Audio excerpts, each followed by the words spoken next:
जी हाँ, नमस्कार। News letter के साथ हाजिर हूँ मैं राकेश रंजन। आज हम बात करने वाले हैं उस महान चुप्पी की जो भाषणों में गरजती है लेकिन असल सवालों पर मौन साध लेती है। जी हाँ, बात नरेंद्र मोदी की। हमारे प्रधानमंत्री नरेंद्र मोदी। लोगों ने नरेंद्र मोदी की जो छवि बना रखी है वो बोलने वाले प्रधानमंत्री की है। आज बोले आज का काम खत्म, कल 3 बार बोले कल का भी काम खत्म। लेकिन असली मोदी को जानना हो तो समझिए मौन के महायोगी को। नरेंद्र मोदी कई बार बोलकर नहीं चुप रहकर बोलते हैं और इस चुप्पी में ऐसा मंत्र है जिसे कोई ट्रंप, कोई विपक्ष, कोई संसद तोड़ नहीं सकती। ट्रंप जी जो भारत के परम मित्र हैं, बार बार कह चुके हैं कि मैंने भारत और पाकिस्तान के बीच युद्ध विराम करवाया। विपक्ष कहता रहा मोदी जी कुछ तो बोलिए, झूठ है तो झूठ कहिए। मगर ट्रंप, राहुल गांधी थोड़े हैं कि खंडन कर दो। ट्रंप कुछ भी कहें, G7 में कहें, प्रेस कॉन्फ्रेंस में कहें, मोदी जी चुप। गजब की दूरदर्शिता है ये। गोदी मीडिया इसे कहते हैं राजनीतिक परिपक्वता। विपक्ष इसे कहता है नरेंद्र नहीं सरेंद्र मोदी। अमेरिका ने प्रवासी भारतीयों को बेड़ी पहना कर निकाला, मोदी जी तब भी चुप। ट्रंप से हाथ मिलाया, मुस्कुराए और लौट आए। मनमोहन सिंह को इन्होंने मौनमोहन कहा था, मगर वह इतने मौन नहीं थे जितने मोदी जी हैं। मोदी जी के डीएनए में व्यापार है, मौन भी व्यापार है और सरेंडर भी लाभ का सौदा। हजारों वर्ग किलोमीटर कब्जा कर लिया चीन ने। मोदी जी बोले न कोई घुसा है न कोई घुसा बैठा है। चीन ने ताली नहीं गजब की चालें बजाई और बोला भारत में अपना राजदूत मिल गया। पड़ोसी देश पाकिस्तान को नाम लेकर रोज गरियाना और चीन को नाम लेने से भी परहेज। जैसे पुरानी हिंदू स्त्रियां पति का नाम न लें, क्या चीन अब इनका पति है? बातें चूंकि व्यंग की शैली में है तो कुछ प्रतीकों का सहारा लिया गया है।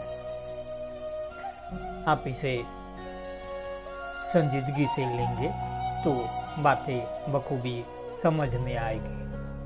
तो अब बात करते हैं थोड़ा मॉब लिंचिंग की, गाय की, भगवा झंडे की। अखलाक की हत्या पर मोदी जी एक बार बोले थे, उसके बाद मौन। मॉब लिंचिंग, दंगों, बलात्कार, बुलडोजर, सब पर मौन। कपड़ों से मुसलमानों को पहचानने की सलाह दी पर लिंचिंग पर नहीं बोले।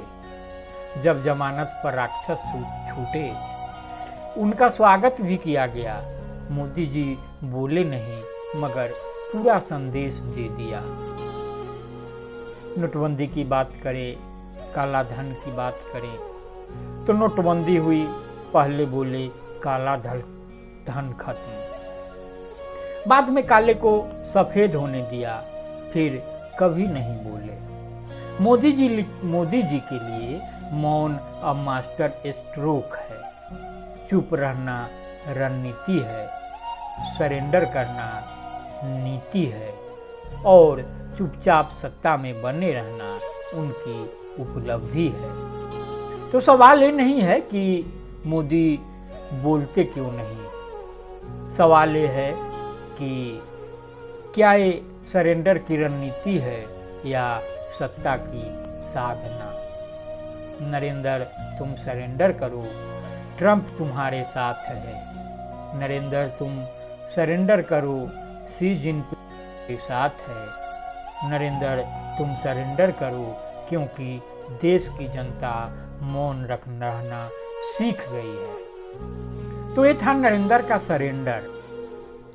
अगर आपकी भी कोई प्रतिक्रिया है तो मौन मत रहिए, कमेंट करिए, आवाज उठाइए, और अगर चुप रहना ही है तो मोदी की तरह राजनीतिक फायदे के लिए रहिए।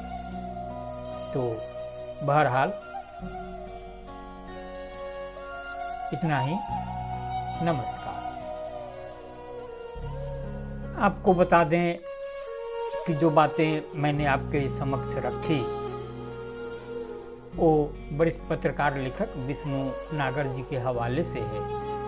विष्णु नागर जी ने व्यंग्यात्मक शैली में जो नरेंद्र मोदी को लेकर बातें कही जाती है, विपक्ष के जो आरोप होते हैं, जो तथ्य हैं, उसको समेकित रूप से इकट्ठा किया है और व्यंग्यात्मक विश्लेषण किया है।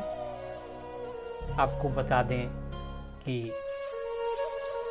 मेरा मकसद किसी का हित करना नहीं है, किसी की छवि पर कुठाराघात करना नहीं है। जो बातें हैं वह कहना जरूरी है, बोलना भी जरूरी है। तो मैंने बातें रखी है कि आप इसे सुने, संजीदगी से गुने, सुनेंगे गुनेंगे तो बातें भी समझ में आएगी और फिर आपकी प्रतिक्रिया भी तदनुरूप होगी। तो मुझे आपकी प्रतिक्रिया का इंतजार रहेगा। लाइक भी करेंगे, शेयर भी करेंगे।